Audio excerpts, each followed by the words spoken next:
Hello friends, welcome to my channel. आज हम सीखेंगे टूल होल्डर कैसे जनरेट करने हैं, कैसे बनाएंगे टूल को, how to create tool holder.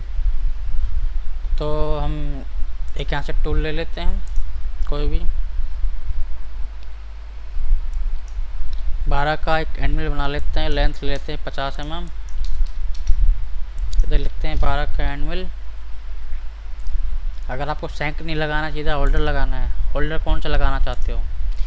ER20, ER25, ER32, maximum जो है ER32 ही लगाते हैं।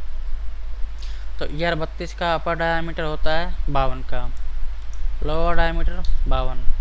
वैसे 50 होता है, मैंने 52 ले रखे, नहीं शायद 52 ही होता है। और जो लेंथ हो गई, होल्डर की लेंथ कितनी है? 50 है, 70 ले लेते हैं होल्डर की लेंथ। टूल को हमने कितना निकालना है? हमने 50 mm निकालना है। ये तो बन गया हमारा होल्डर। अब होल्डर के ऊपर भी कुछ रहता है। होल्डर के ऊपर 65 का डायमीटर रहता है, इसको 63 का ले लेते हैं हम। लेंथ उसकी 18, हाइट जो 18 mm रहती है, हम 15 ले लेते हैं। ये हमारा ऊपर का जो पोर्शन है होल्डर का, ये बन चुका है। अब इसके ऊपर आता है हमारा मशीन, जिसमें टूल लगता है। उसका जो स्पैंडल होता है, उसका डायमीटर मशीन के हिसाब से अलग अलग होता है। किसी का 150 होता है, किसी का 100 होता है, किसी का कुछ भी हो सकता है। 200 ले लेता हूँ मैं, ये 200 ले लेता हूँ। ये लेंथ 100 mm ले लेता हूँ। तो ये हमारा एक होल्डर बनके रेडी हो चुका है। ठीक है फ्रेंड्स, अब हम बनाते हैं एक सैंक में टूल बनाते हैं। हम बनाते हैं 4 का एंडमिल बनाते हैं। 4 का एंडमिल बनाते हैं सैंक में। तो सैंक 4 का एंडमिल की सैंक और कटिंग फ्लूट, यहाँ पर आएगी कटिंग फ्लूट 10 mm की। 8 mm कटिंग फ्लूट ले लेते हैं। ये डायमीटर 4 का हो गया।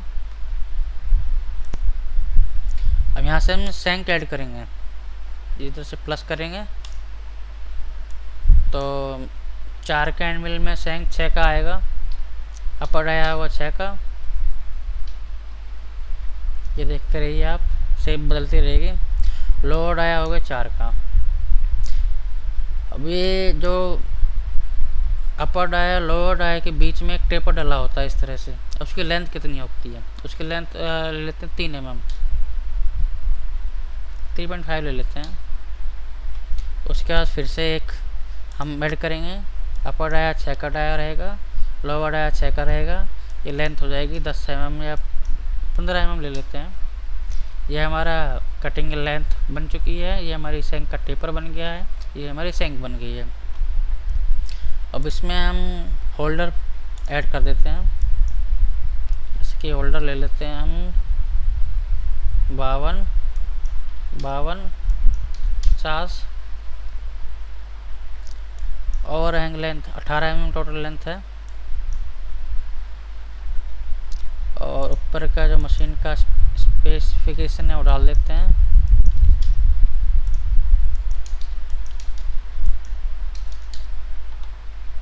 ये हमारा होल्डर बनकर रेडी हो चुका है। सैंक भी है, कटिंग फ्लूट भी है और अडेप्टर भी हमने लगा दिया है। अडेप्टर भी अलग अलग टाइप के होते हैं। जैसे जैसे टाइप का अडेप्टर रहेगा वैसे वैसे हम बनाते रहेंगे। एग्जाम्पल के लिए मैं एक अडेप्टर बना देता हूँ। 6 का एंडमिल लगाते हैं।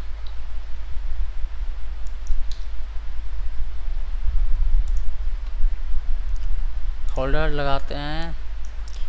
लोअर आया 20 का हो गया, अपर आया 40 का हो गया, लेंथ हो गया 100 mm, 20 का नहीं 14 का ले लेते हैं।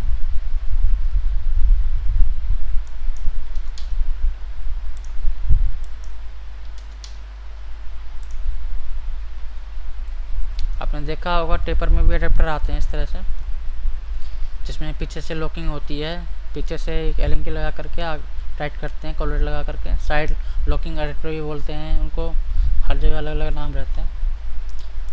तो इस तरह के इसको 25 कर देते हैं। अब इसमें आगे ऐड कर देते हैं 40, 25,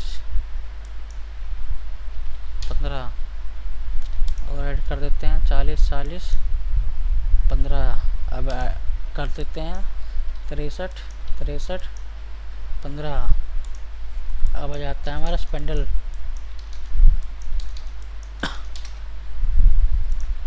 ये हमारा अडेप्टर बनकर रेडी हो चुका है। इनको हम इसलिए यूज़ करते हैं ताकि हमारी मशीन एक्सीडेंट ना हो, प्रॉपरली सही तरीके से वो हमारी मशीन परफॉर्म कर सके बिना कहीं पर टूल को हिट करे। तो उम्मीद है आप लोगों को समझ में आ गया होगा कि कोलिजन। अब इसके बाद बताता हूँ कोलिजन कैसे बनाते हैं, उसके लिए अगली क्लास में बताऊँगा। अभी पहले आप इसको प्रैक्टिस कीजिए, होल्डर कैसे बनाना है। अब ड्रिल में भी चाहें तो ड्रिल में भी बना सकते हैं, टी कटर बनाना हो तो वो भी बना सकते हैं आप। जैसे कि टी कटर, ये थिकनेस हो गई हमारी जो 20 mm, कोना का रेडियस हो गया 0.8 mm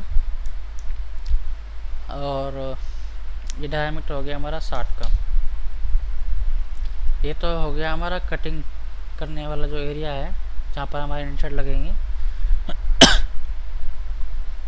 इसके बाद हम अपने आगे का यूज़ करते हैं, आगे कैसे बनाते हैं इसको।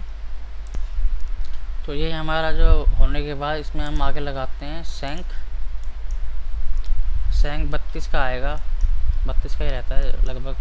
50 mm फ्लूट हो गई, 50 mm सैंक की लेंथ होगी। इसके बाद होल्डर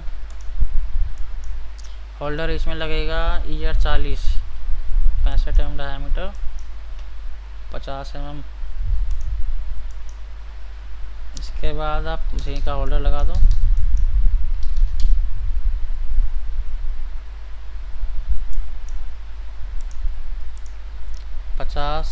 और 20, 70, 20 mm तो हमारा ये फ्लूट हो गया और 50 mm हमारी सैंक हो गई, तो 70 mm टोटल हो गया।